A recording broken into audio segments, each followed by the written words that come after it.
As you can see, the title of this video is an NFL mock draft, so we will dive right in. The only thing I'd like to say before we start is there are going to be no trades in this mock. However, I will highlight points within the mock where I think trades make a ton of sense. So without further ado, we begin with Jacksonville selecting for the second straight year at number 1 overall. For about a 2 to 2.5 month period, I was dead set that the Jags were going to select tackle Evan Neal from Alabama, number 1 overall, and in the previous 2 mocks we've done, that was the selection. However, they franchise-tagged tackle Cam Robinson and signed guard Brandon Scherff in free agency, signaling they are okay with what they have with the current offensive line. They obviously have their quarterback of the future, and the next most important position they need is pass rush, and we will be giving them Aiden Hutchinson to pair alongside Josh Allen. Detroit is up, and after missing out on Aiden Hutchinson, they will still be getting a pretty good defensive player in his own rights. His pass rush will be refined over the next couple of years, and they will be selecting Travon Walker in today's mock. I love this fit for them because this is a player who will be a dominant force in the league when the Lions are seriously ready to compete for deep playoff runs in what will be the prime of the Dan Campbell era in a few short years. Travon will be a beast in the Lions defense. The Houston Texans are on the clock, and this is a team that needs good football players. While I don't think the Texans are anywhere close to competing for a deep postseason run or anything of that nature, I do like some of the pieces they have on their roster, like Laramie Tunsil and like Titus Howard, meaning I don't think they go offensive line here. In a conference where there's going to be elite quarterback play for 10 plus years, we give them the best safety in the draft to try and combat that. Kyle Hamilton is a Houston Texan. If the board plays out like this for the Jets, I don't think there's an ounce of hesitation here. I believe they'd sprint to the podium to take mauling tackle Ike Ekwonu from NC State. It makes a ton of sense as you get help on the offensive line, which you need to protect Zach Wilson, and also helps out the run game and second-year running back Michael Carter, and potentially a running back they would take later in the draft. Ike is a nasty football player, and while Evan Neal is on the board, I like Ekwonu to the Jets more than I like Neal. The New York Giants are on the clock, and over the past few years, we saw the Buffalo Bills routinely get stronger and attack the trenches in the draft. They have been quite successful over those past few years, and I expect head coach Brian Daboll and GM Joe Schoen to implement the same strategy when applicable. And with a 6'7", 360-pound player that was, a short time ago, routinely mocked number 1 overall is staring them in the face, it is certainly applicable. Evan Neal to the Giants at number 5 overall. The Carolina Panthers are on the clock, and head coach Matt Rule's job is on the line. There's simply not a lot of other options for them at this point in time from a quarterback standpoint, and Sam Darnold proved in 2021 he is not the answer. The Panthers have weapons that a lot of teams wish they had in players like Christian McCaffrey, DJ Moore, Robbie Anderson, and tight end Tommy Tremble could be, which is different than saying will be, but he could be a long-term building block for them. They need something to happen and now, and we have them taking the quarterback with the highest floor in the draft, and that is Pitt quarterback Kenny Pickett. The Giants are back on the clock at 7, and they address the offensive trenches with their first selection, and now it's time to address the opposite side. Kayvon Thibodeaux's draft stock has taken a bit of a tumble over the past month or so, and he will continue to slide. I love the rookie season Azeez Ojulari had, and pairing Florida State's Jermaine Johnson opposite of him would be a great addition for the Giants. The Giants walk out of the first round with Evan Neal, the tackle from Alabama, and Jermaine Johnson, the edge from Florida State. Atlanta is on the clock at number 8, and as we discussed early in the video, we would bring up points that make perfect sense to trade. Here's one. Green Bay giving up 22 and 28 to come up to 8 makes a ton of sense for both sides. Atlanta is clearly rebuilding, and them having 2 first-round picks versus 1, even though in theory they would be less quality players, makes a lot of sense for them because they need good football players. Green Bay would select a receiver, which is a hole in their roster left to the Davante Adams trade, but Atlanta also needs a receiver, and as we said, there are no trades in today's mock, and we have Atlanta selecting Treylon Burks from Arkansas. Seattle is up, and this pick is obviously acquired from the Russell Wilson trade, and Seattle is a team that now needs a lot of help. There are 2 great defenders on the board in Kayvon Thibodeaux and Sauce Gardner, and in a lot of ways it's a take your choosing of who they go with. I think it would 100% come down to these two if the board plays out like this, and we have them in today's mock going with Kayvon Thibodeaux from Oregon. The Jets selected tackle Ike Ekwonu at number 4, and while a receiver like a Garrett Wilson makes a ton of sense for them at number 10 overall, so does corner Sauce Gardner. And for what it's worth, if Sauce falls this far, I fully expect teams to come up and trade a shit ton to get him, but putting Sauce on the Jets is key for a team that needs corner help, and for a team that needs a lot of help to getting back to seriously competing. It's a lot harder to find another Sauce Gardner than another Garrett Wilson is the reason for this selection, and that's not disrespectful to Wilson as much as it is respect to Sauce. The Washington Commanders are up, and the board did not fall too favorably for them. They could 100% take Malik Willis, the quarterback from Liberty, and use Carson Wentz as a bridge quarterback, but I don't like that selection because it would essentially be his last year in Philly all over again, with Malik Willis playing the Jalen Hurts role. Every time Carson would make a mistake, Malik would be right there, and Carson definitely felt that pressure. So instead, we are addressing a position of need and trying to help Carson Wentz and giving them the big receiver from USC, Drake London. The Minnesota Vikings are on the clock and have addressed the pass rush recently by adding Za'Darius Smith. They could address the interior defensive line and have Jordan Davis, and I would love that pick for them to have a defensive line or a front seven that consisted of Big Z, Danielle Hunter, and Jordan Davis, but there is a glaring need at corner. And GM Kwesi Adofo-Mensah's first pick as a GM is a high-risk, high-reward player, and it is LSU corner Derek Stingley Jr.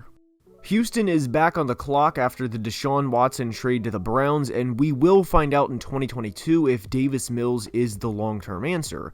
He showed a lot of flashes last year, and believe it or not, I don't think it's that crazy of a thought to think he can be a long-term starter for them, and on a team that needs to put up points to keep up with other teams in the conference, give Davis the best player available to help him accomplish that goal, and that is Garrett Wilson, receiver, Ohio State.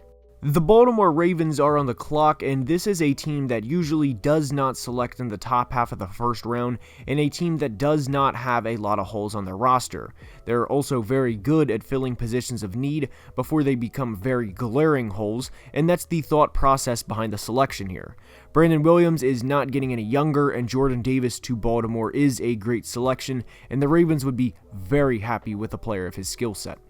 Philly is up with their first of 3 selections, and if they could swing a trade here for a future first, or for any of their selections, I do believe they would.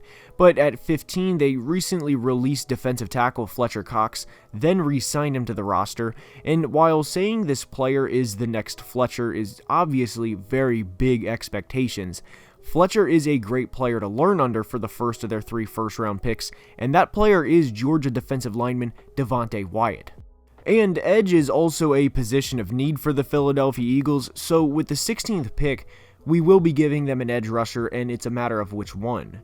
George Karlaftis and David Ojabo are the top 2 players at the position on the board, and I do want it to be known because they have 3 first-round selections. I could very much see Philly being patient and taking Ojabo, as he will miss some time due to an Achilles injury. But in today's mock at pick 16, we have them going George Karlaftis, edge, Purdue. The LA Chargers are on the clock, and I absolutely love mocking them defensive tackle Jordan Davis from Georgia, but he is off the board. And with the Jags going Aiden Hutchinson in today's mock, and more than likely in the actual draft as well, tackles Charles Cross has had quite the fall. The Chargers hit a grand slam with Rashawn Slater last year and hit what we expect to be another home run here. Adding Cross would be the cherry on top for the Chargers offseason. The New Orleans Saints are on the clock, and there's a lot of different directions this team can go. Malik Willis is still on the board, and if they wanted to go that direction and have him play behind Jameis for a year because he does need a year of development, I wouldn't blame them. But in today's mock, we are going to give them a receiver that complements Michael Thomas in a very good way, and that player is Jamison Williams from Alabama. Philadelphia is back on the clock for their 3rd selection in 5 picks, and I want it to be known I could see them going receiver with any of these selections, and I would love Drake London to them if he were available. But linebacker Nakobe Dean's stock has seemingly fell over the past month, and I feel like this is overthinking the draft process. And why has he fell? Is he not good now all of a sudden? Has his ability just vanished? No. He's a plug-and-play player for a decade, and the Eagles very happily have a starting inside linebacker for the foreseeable future. The Pittsburgh Steelers signed quarterback Mitch Trubisky this offseason, which buys them some time. It does not buy them forever, though, at least more than likely it doesn't, and Malik Willis makes a lot of sense. He needs a developmental year, and Mitch has experienced both highs and lows as an NFL quarterback, and Willis learning for a year behind Mitch and then stepping into an offense with Najee Harris, Chase Claypool, Deontay Johnson, and Pat Freiermuth would be more than ideal for the young quarterback in 2023. The New England Patriots are now on the clock, and there's two big things to remember with this selection. One, they recently lost corner J.C. Jackson in free agency, who was a very, very good player for them. And two, they were embarrassed by 30 points in the playoffs because they could not keep up or defend the Bills. And those Bills aren't going anywhere. And you draft to beat them if you're New England, and that's what we're doing at pick 21. Corner from Clemson, Andrew Booth. If there is a position of need that seemingly everyone knows for a specific team, it is the Green Bay Packers, and that position is wide receiver. There's a good chance he is not here on draft night, but he is in today's mock, and that's what matters most. This is a very easy pick to make, and they sprint to the podium and help out the 4-time league MVP Aaron Rodgers by giving him Chris Olave, wide receiver, Ohio State. The Arizona Cardinals are on the clock, and this was a selection I had a tough time making because I didn't know which prospect to go with. They need corner help, and they also need edge help as they just lost Chandler Jones, but I didn't want to necessarily force the pick either. Ultimately, in a division with the defending champions and Matt Stafford, and then of course with that Allen Robinson, Cooper Kupp, Deebo Samuel, you get where I'm going with this, DK Metcalf, Tyler Lockett, we went with a pick to try and stop these guys, and that is Trent McDuffie, corner, Washington. Dallas is up, and when you have as much of an investment in quarterback Dak Prescott as they do, it's pretty simple. You got to keep him upright.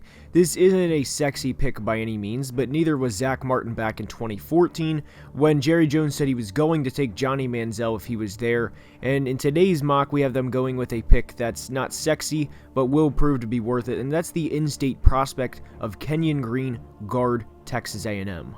The Buffalo Bills are now up, and while they have had a tremendous offseason and are expected to make huge strides in 2022, as in Lombardi-level strides, they're not perfect by any means, and the way their season ended last year shows that.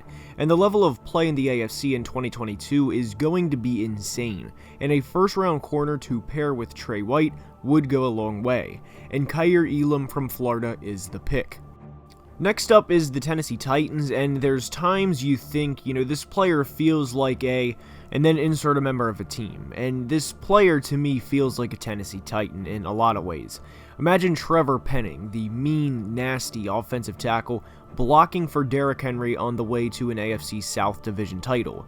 I think that's going to become a reality in 2022, and Vrabel loves those big, mean, nasty guys, and Trevor Penning is certainly one of them. Tampa Bay is on the clock, and this is a head-scratcher. What position do you attack?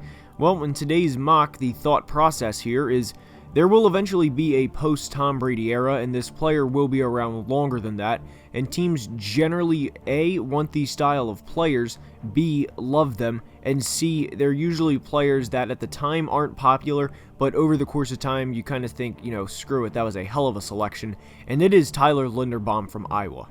The Green Bay Packers are back on the clock, and there was a bit of a moment where I was like, we can give them another receiver, and it would make a lot of sense, but I did not want to do that for today's video.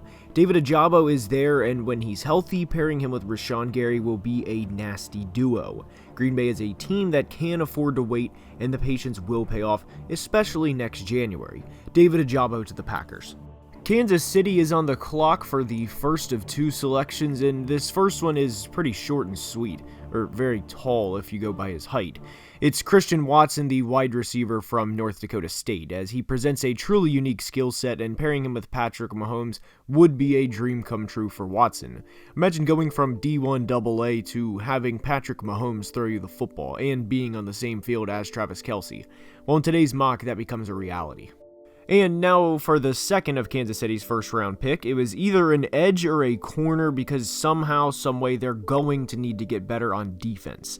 And I did not want to force a corner like a Kyler Gordon or a Tariq Woolen, so I went with who I think is the best edge available at this situation, and it is Boye Mafe from Minnesota. Cincinnati is up, and after nearly killing Joe Burrow in 2021, they have addressed the offensive line in a lot of ways, and I commend them for that. And to me, the ultimate cherry on top for them this offseason is having guard Zion Johnson, fall this far in today's mock. The phrase sprint to the podium is used quite a lot, but that would certainly be applicable here, and they would without a doubt do that.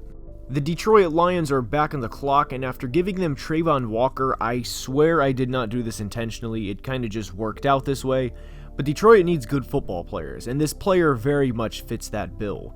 They need a lot of help in a lot of areas, and we give them one of my favorite prospects in the entire draft, and it is Lewis Cine, which is why I said I didn't do this intentionally, but Lewis Cine and Trayvon Walker, who we gave Detroit at number 2, were teammates at the University of Georgia.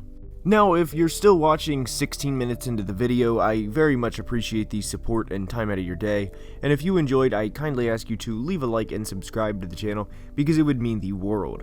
Also, if you enjoy my content, I do upload daily on TikTok, the link is in the description, and with that being said, that's all I have for today, so until next time, again, I hope you enjoyed, and please be safe, and have a great day.